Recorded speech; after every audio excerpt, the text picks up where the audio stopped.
Hello viewers, எல்லாரும் எப்படி இருக்கீங்க? நேற்று கொஞ்சம் வெயில், சாயங்காலத்துக்கு மேலே மழை வந்துச்சு விவர்ஸ். இன்னைக்கு கொஞ்சம் நல்ல வெயில் அடிக்குது. நான் தண்ணி ஊற்றுற வேலை கிடையாது, ஏன்னா மண்ணெல்லாம் நல்லா ரொம்ப ஈரமாக சுத சுதன்னு இருக்குது. வாங்க செடியோட அப்டேட் பார்த்துட்டு கொஞ்சம் ஹார்வெஸ்ட் பண்ணிக்கிடுவோம். இங்கே பாருங்க விவர்ஸ், பால் சுந்தரி இந்த ஒருத்தன் கொடுத்தாங்கன்னு வாங்கி வச்சேன்னா எவ்வளோ சூப்பராக இருந்துச்சு பாருங்க. இன்னும் மொட்டு விட ஆரம்பிச்சிருவாங்க. எவ்வளோ பசுமையாக இருக்குன்னு பாருங்க. கீரையை பாருங்க விவர்ஸ், இது வந்து அரைக்கீரை, இது ஒரு தட்டாம்பயிறு. இந்த சின்னதாக இருக்கும் போதே விவர்ஸில் மொட்டுகள் வந்து ஆரம்பிச்சிட்டாங்க. இந்த செவந்தி, செவந்திலாம் அசுர வளர்ச்சி. ஏன்னா நம்ம போன வருஷம் வாங்கி வச்சுருந்து ஒடிச்சு வச்சோம்ல அந்த தாய்ச்சொடிலேருந்து, அதனால என்ன செய்யுது இந்த வருஷம் உடனேவும் மொட்டு நிறைய வந்துருச்சு. இந்த ரேடிஷையும் பறிக்கணும், பெருசாக வந்துருச்சான்னு தெரியல, பாதி வெளியே தெரியுது. பார்ப்போம், நாளைக்கு சாம்பார் வைக்கும்போது நாளைக்கு பறிச்சுக்கிடுவோம். எவ்வளோ சூப்பராக இதில் ஒரு பால்சம் ஒன்று வளருது. பால்சமா இது என்னது, ஜெனிலியாவா? அதுதான் வளருது, ஜினியா. இங்கிட்டும் பாருங்க, செவ்வந்தி பூ தான் தொட்ட ஏகப்பட்ட மொட்டுக்கள் பூக்கள் வரப்போகுது. எனக்கு பூக்கள் பார்க்குறதுக்கு ரொம்ப வெயிட்டிங், ரொம்ப ஹாப்பியாக இருக்குது. நானே இத்தனை செடியை உருவாக்கியிருக்கேனேன்னு நினைக்கும் போது, சும்மா ஒடிச்சு ஒடிச்சு வச்சது தான் அவ்வளோ சிறப்பாக வந்துருச்சு. கரெக்டாக இந்த வட்டம் தான் பருவத்தோட வச்சு அதுலேருந்து பூக்களும் பறிக்க போகிறேன். எல்லாத்துலையும் மொட்டு வந்துச்சுல, நவளவும் பூக்கள் ஆயிரும். அதேமாரி இந்த இப்போ 4 பூவும் இதில் பறிச்சிருக்கு. இதில் இந்த சங்குப்பூலையுமே எல்லா செடியுமே எவ்வளோ சூப்பராக இருக்கு பாருங்க. கொஞ்சம் சீனியாக இருக்க விதை போட்டு விட்ருக்கேன் பஸ். போன வருஷம் இதில் வாங்கினது, நம்ம கவர்மெண்ட்டில் கொடுத்தாங்கள்ல, அதை வாங்கியிருக்கேன். அதை கொஞ்சம் போட்டு விட்ருக்கேன். இன்னைக்கு கொஞ்சம் தயிர், பழைய தயிர் இருந்துச்சு பஸ். அந்த தயிரை தான் என்ன செஞ்சுருக்கேன், இங்கே பாருங்கள், காய்கறி செடிக்கெல்லாம் ஊற்றி விட்ருக்கேன். ஏன்னா அந்த பூக்கள் வந்து உதிராமல் அப்படியே காயாக மாறுறதுக்காக ஊற்றி விட்ருக்கேன். இதில் ஒரு கத்திரிக்காய் பறிச்சிட்டோம், அடுத்து ஒரு கத்திரிக்காய் பிஞ்சு விட்டுட்டாங்க. இந்த இங்கேயே ஒரு பூ பூத்துருக்கு, நாளைக்கு ஒரு பூ பூக்க ரெடியாக இருக்குது. எல்லா செடியுமே எவ்வளோ சிறப்பாக இருக்குன்னு பாருங்கள். நீங்களும் அதனால் இயற்கை விவசாயம் பண்ணுங்க.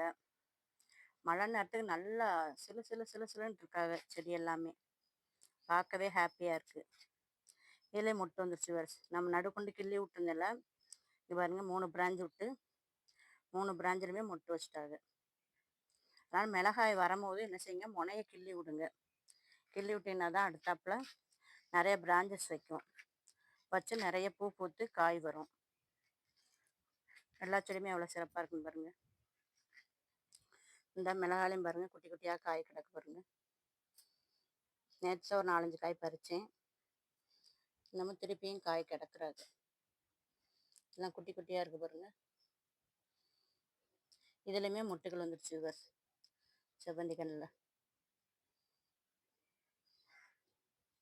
பூக்கள் பூத்த பிறகு உங்களுக்கு எல்லாம் காமிக்கிறேன். எல்லாமே நல்லா சிறப்பாக இருக்குது. பப்பாளி பழம் ஒன்று பழுத்துருச்சுன்னு எடுத்துட்டேன், இன்னொன்று குட்டியாக இருக்குது. அது கொஞ்சம் பெருசாகி தான் வரணும்.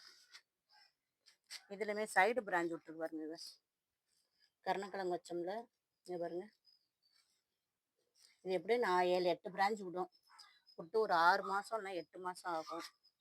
ஆனோடனே நம்ம என்ன செய்யலாம், அடியெல்லாம் கிழங்கு வச்சிடும், இலையெல்லாம் வாடி போயிடும். வாடி பண்ண பிறகு என்ன செய்யலாம், நம்ம கிழங்கு ஹார்வெஸ்ட் பண்ணிக்கலாம். இதை இன்னைக்கு கொஞ்சம் அவரையுமே எடுத்து காய போட்டுருக்கேன். நிறைய வருது பாருங்க, மழை பெஞ்சோடனே சூப்பராக வருது. இப்போ தான் அவரி செடியை பற்றி நம்ம கொஞ்சம் இது தெரிஞ்சிருக்குது. வெளியே எங்கே கிடந்தாலும் அவரி செடி இதுதான் சொல்லி கண்டுபிடிக்க தெரிஞ்சிருக்கு, ஏன்னா நம்ம அவரி வளர்க்குறதுனால. அதனால் நீங்களுமே என்ன செய்யுங்க, அவரி வளங்க. ஹேர் டைக்கு ரொம்ப யூஸ் ஆகுது பஸ். அது போடுறதுனால என்ன செய்யுது, முடி நல்லா பிளாக்காக மாறுது. இந்த பாருங்க, இந்த கலர் தான் பூ பூக்கும் அவரி செடியில், சரிதான் பாருங்க. லைட் பிங்க் கலரில் இருக்கும், பிங்க்கும் இல்லாமல் ஆரஞ்சு இல்லாமல் இருக்கும். அதை பார்த்து நீங்கள் எடுத்து இது பண்ணுங்க. இந்த குட்டியிலேயே ஒரு கரு வந்துச்சு பாருங்க. மக்காச்சோளம் மொத்தத்துக்கு இந்த வட்டம் 4 செடி, 4 செடி தான். ஆனால் கருது எப்பவுமே 5 கருது இருக்குது நம்மகிட்ட, 5-6 கருது இருக்குது.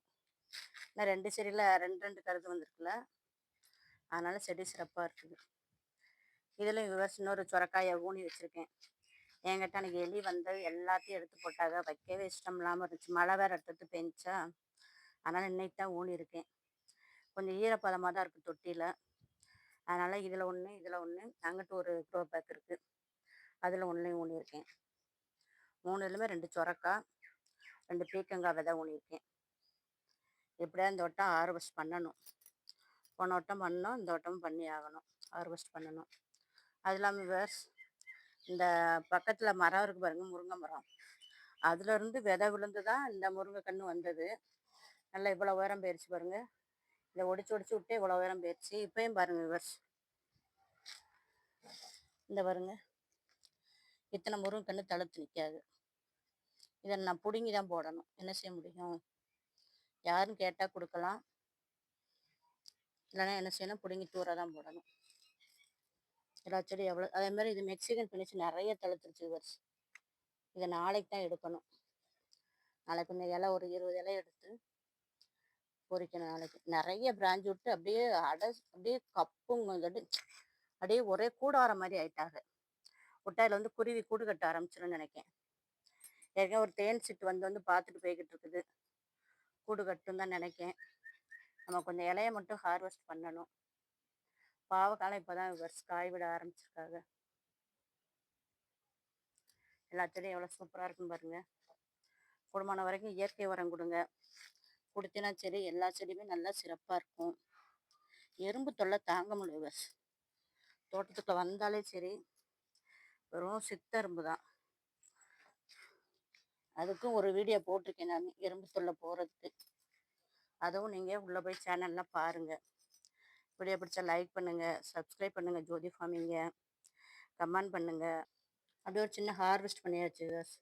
4 சங்குப்பூவு, 4 நித்தியமல்லி, 3 மல்லிகைப்பூவு. இது வந்து விதைகள், அந்திமந்திர எல்லோ கலரு. இது வந்து ரெயின் இல்லையோட விதைகள்.